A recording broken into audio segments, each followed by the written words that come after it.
damay préciser d'abord l'histoire. L'Assemblée nationale, ça a toujours été une instance démocratique. Bu leen yaakaar ni l'Assemblée est née en 2024. C'est faux. Il y a eu des contradictions. Mën naa citer deux ou trois bëri dans l'histoire. Et puis, depuis le temps socialiste, Samba Laobé Fall, loolu lay fàttali, Samba Laobé était président du groupe parlementaire socialiste. Les députés socialistes comme Baye Jacques Diop sont entrés ici en des contradictions ouvertes à l'Assemblée nationale. Maître El Hadji Diouf. Faut pas se leurrer. Maître El Hadji Diouf, l'homme du 23 juin. L'histoire n'est pas née à partir du 16 mars. dem beneen bi. mais contradiction sur quoi Seydina. waaw demal boo paree danaa jëlaat. règle du jeu. waaw boo paree dinaa jël. beneen bi mooy Amy Ndiaye ñii bi ñëwul fii Mansour Faye ñëw mu indi budget mu ne wotewu ma. parce que d'accordul ci nu mu doxalee au niveau des équipements. C'est pas une première qu'il y ait une contradiction. Xam nga luy première. waaw mooy que les contradictions soient placées sur la place publique. loolu mooy première yi. la dégg lii moom ci ma toog 1 an de législature ñu ne fang ci biti mais qu'il y ait des contradictions au sein d'une majorité il y en a toujours eu au Sénégal depuis 1962. lu indi crise de 1962. Ah oui, l'Assemblée là. Faut pas aussi créer l'histoire. Ah oui, ça c'est l'Assemblée. Lu indi crise 1962 avec un débat assez élevé. Très élevé. Mais tout était politique. Très élevé. Il y a que politique ici jusqu'à fii foo gën a pire. xam nga yaa ngi wax yaa ngi tooñ APR boo nekkee sa parti da ngay yem si sa parti ak suñu fa li ñu gis nii si parti c'est atypique au Sénégal li ñu gis nii xam nga ba Sonko warul laa déglu de Ousmane gis nga discours bi ngay tenir Idrissa Seck waxoon na ko ci Abdoulaye Wade ne ko tu es la seule constante ñun nii ci biir APR am na ñu waxoon Macky benn imam lañ am moo yow parti c'est une somme de valeurs et de représentativité incarnée par un leadership. Mais le leadership du PASTEF c'est Sonko, c'est incontestable leadership. moom mooy partage connexion bi. mais parti loolu nag la ñu war a réformer en Afrique. Afrique gis nga c'est ça où nous devrons aller li muy wax ci APR am na lu ma ci nangu mooy discipline de parti. Organisation de parti, mais discipline de parti, ce n'est pas seulement le chef du parti. Le chef du parti lui-même est soumis à la discipline du parti.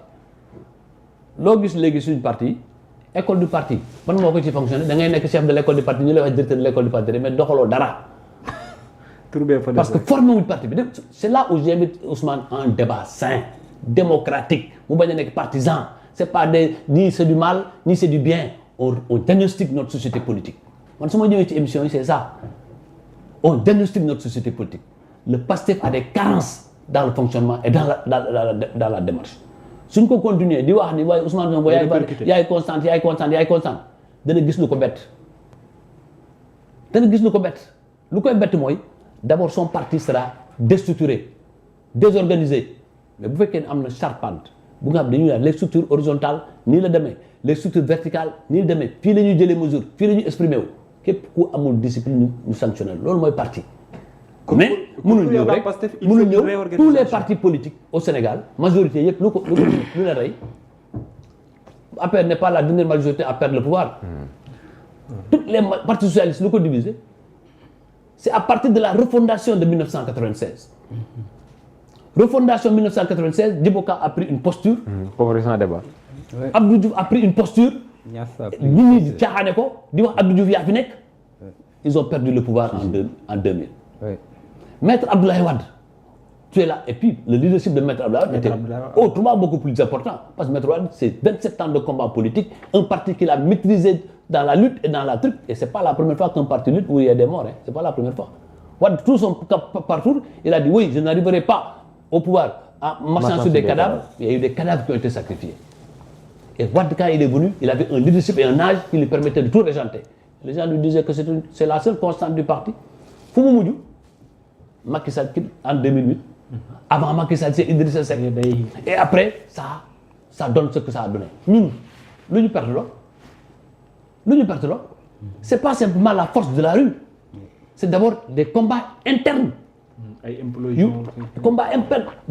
Parce que même procédure pour nous à un choix d'un candidat, suñu parti leeraluñ ko dem na ba ñëpp d'accord ne Macky Sall koo tànn baax na te kenn gëmu ci li nga doon wax. waaw Macky koo tànn. ah voilà Macky koo tànn baax na. doyloo nañ la. koo ko tànn baax na te gëmuñu ko.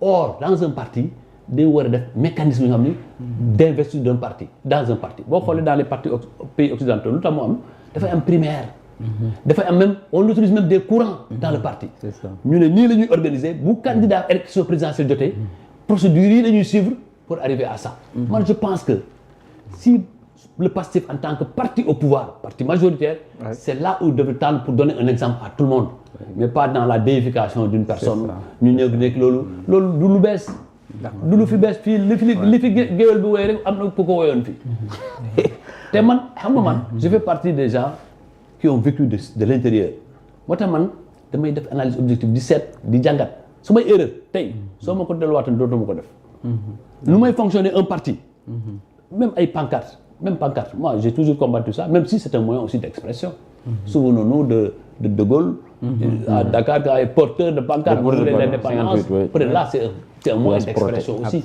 le président aussi a besoin que celui qui ne peut pas aller à la radio que celui qui ne peut pas lui écrire ci jour bu mu ñëw mën na ko fayaguñ ma suma salaire il voit ça non mais c'est un moyen d'expression politique la quoi bu nekkee nag bombage politique Abdoulaye Seydou Sow avec Macky ci loolu la Ousmane di wax loolu je suis parfaitement d'accord je suis d'accord xam nga man Ousmane nee naa ko man ci li nga wax ma d'accord ci dama ci d'accord il nous faut évoluer dans le fonctionnement de nos partis absolument et buñ ko bëggee def il nous faut plus démocratiser nos partis mais bu fekkee ni dañu ne benn nit lu mu wax moo am man mi kon Ousmane tey su ma la dégloo Macky Sall dama ne war a def demal ci biti parce que wax na fi mbirum dialogue ma ne ko d'accord ma ci li nga wax ci mbirum dialogue bi ma assumé ko mais c'est aussi la démocratie qui me l'autorise mais gis nga gi ay wuyaay ne way dàq leen ko ci parti nga foog ne parti mën nañu yore dàqee la noonu